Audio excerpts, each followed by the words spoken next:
You know, we've all heard the phrase, you are what you eat. And of course, most of the time it's in reference to health or dieting. But this phrase is also so true when it comes to growing in your creative taste as an editor. You know, I remember when I first started drinking wine for the first time. Sure, I could taste the difference between like a red and a white.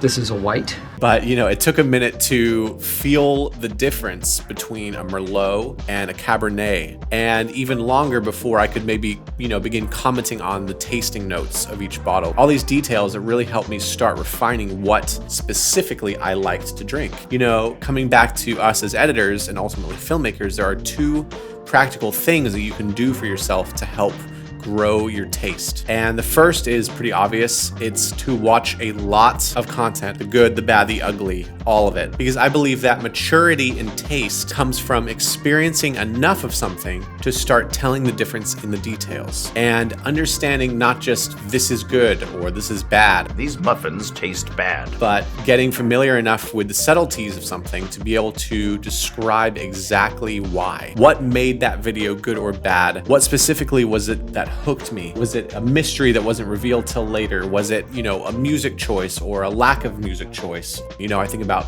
No Country for Old Men, and something that blew my mind was realizing that that movie had no music at all and how that affected the entire emotion of that film, and realizing that I could use that same technique in my own work to invoke a certain type of tension or suspense. And so when you start diving into all these little details about what you do and don't like, you get this sort of wealth of knowledge that you can take and decide things that you might want to try in your next projects.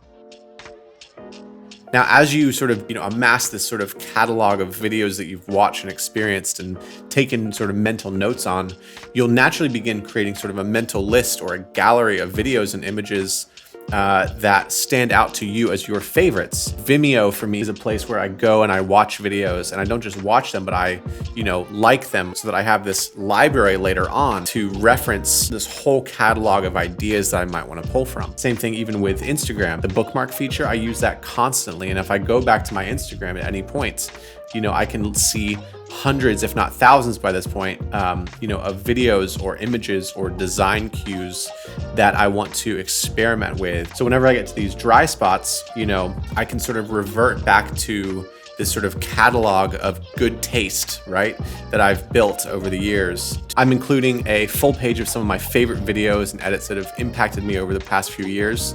So feel free to reference it for yourself. But remember, you are what you eat, and what you consume is what you will create. So consume well. One more pro tip when it comes to gathering a great catalog of inspiration. If you are inspired by someone, never stop with the person that you're inspired by. Find out who inspires your inspiration. For example, I think about Solomon Lighthelm, who is an amazing filmmaker. I've been inspired by his videos since he, started his career. But when I started diving into what inspired him, and even, going to the people that he followed and sort of getting a better understanding of what was giving him his source of inspiration, that's where I feel like things started to really make sense about how he was remixing those ingredients to create things for himself. But then it helped me understand that I could remix those same ingredients through my filter and do something completely different. And if I took my inspiration and things that were unique to me and the things that I like, that's where things really begin to compound in a really amazing way. So, for me, I love, sci-fi. I love Blade Runner. I love, anything sort of spacey, synth-based music. I love all of that stuff.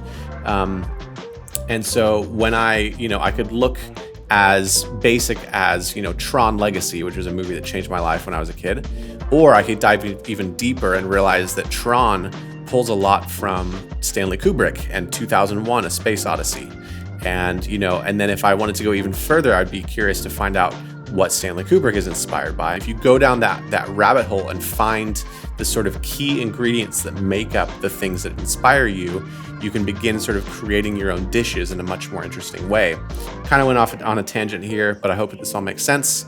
Consume well, create well, and happy editing.